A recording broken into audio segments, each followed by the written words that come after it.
Have you ever joked about someone having a big ego or said something was a Freudian slip?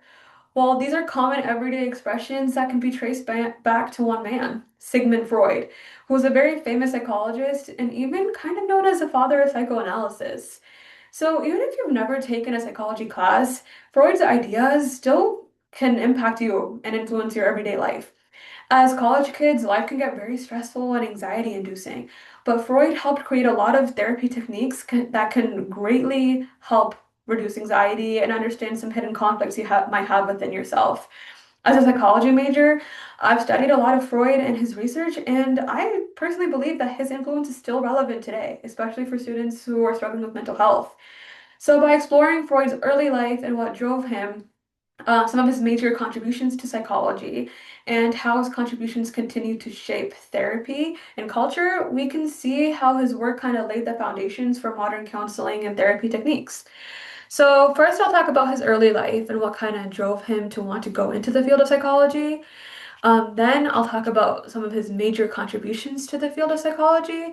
And lastly, I'll talk about how his ideas continue to shape therapy and modern culture today. So his early life and scientific training kind of helped spark his curiosity in psychology. He was born in 1856 in what is now the Czech Republic, and his family faced a lot of financial problems, and this kind of led to his father being very strict, and he was a very mean man in general.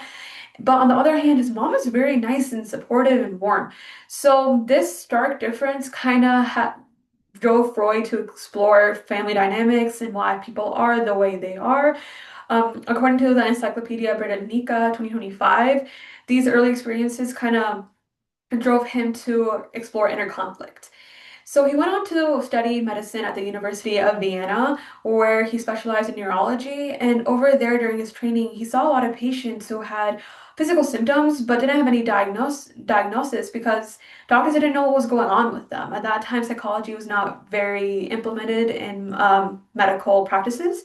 So this kind of led him to think that maybe something that we can't see is driving this, not like psychological problems, not physical problems.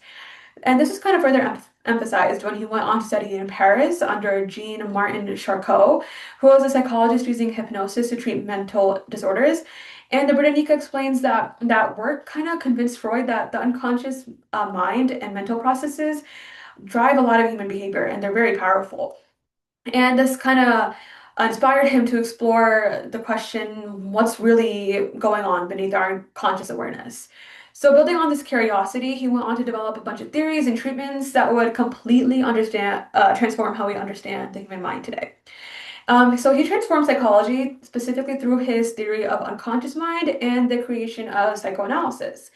So his first major discovery was that a lot of our behavior is actually driven by unconscious thoughts and desires, things that we don't even realize are influencing us. I like to think of it as kind of behind the scenes, not what you see on screen, which is the unconscious. Unconscious is behind the scenes. And according to Paul Stepansky in the American Journal of Psychiatry, Freud thought that human behavior and emotions and thoughts operate unconsciously mostly, for the most part, not really consciously, it's mostly unconscious. And this still shapes psychology today. He also developed psychoanalysis, which is a therapy method and rooted in using the unconscious brain to kind of help patients uncover hidden memories and emotions. And they would use techniques like free association, dream interpretation, and talk therapy. And he even went on to write a book called The Interpretation of Dreams, published in 1899. And he wrote about how dreams are the roadway to the unconscious mind and really help us see what's going on behind the scenes. And according to the Encyclopedia Britannica, he kind of explained that the concept of dream analysis is really what helps us understand hidden conflicts. And before Freud, mental illness was not really seen as like an actual problem. It was seen more as just a moral weakness. But after Freud, it became a way to explore emotions and internal struggles. So while his theories were developed over a century ago, their influence is still really important today. His ideas continue to influence modern therapy and even art. So Freud's impact on therapy still remains very powerful. A 2024 article in Frontiers in Psychology by researcher Lutz Watzke found that psychodynamic therapy, which is a therapy practice that comes down from psychoanalysis is very similar. It's just as effective as a lot of other major treatments like cognitive behavioral therapy, for example, especially for college students who are struggling mentally. And his model of the id, ego, and superego, which go along with the unconscious mind, he believes that those are what drive behavior. Those help therapists understand personality and internal conflict. In 2023, Psychodynamic Psychiatry published research talking about how Freud's structure of the mind still is a really important tool to understand a lot of psychological disorders. So, Freud also had a really big impact on art, specifically with an artist named Salvador Dali. So Salvador Dali was an artist during the Surrealist movement, and he was really influenced by Freud's book, The Interpretation of Dreams. And according to the Museum of Modern Art archives from 1938, he wanted to create art that captured dreamlike images of the unconscious mind. And this art shows melting clocks, which was to symbolize how time, memory, and reality tend to blur in dreams. And according to MoMA, Dolly even met Freud in London and called him his spiritual father. That's how big of an impact Freud had on art. So, in conclusion, Freud created so many theories and ideologies that really shaped counseling and art.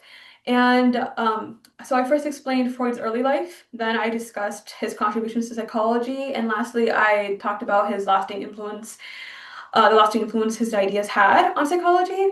So by looking into his early life, his contributions like the unconscious mind and psychoanalysis, and then the lasting influence those ideas had, we were able to understand how he shaped the foundation of modern counseling and therapy practices.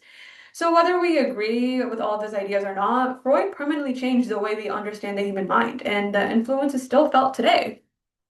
So thank you so much for listening.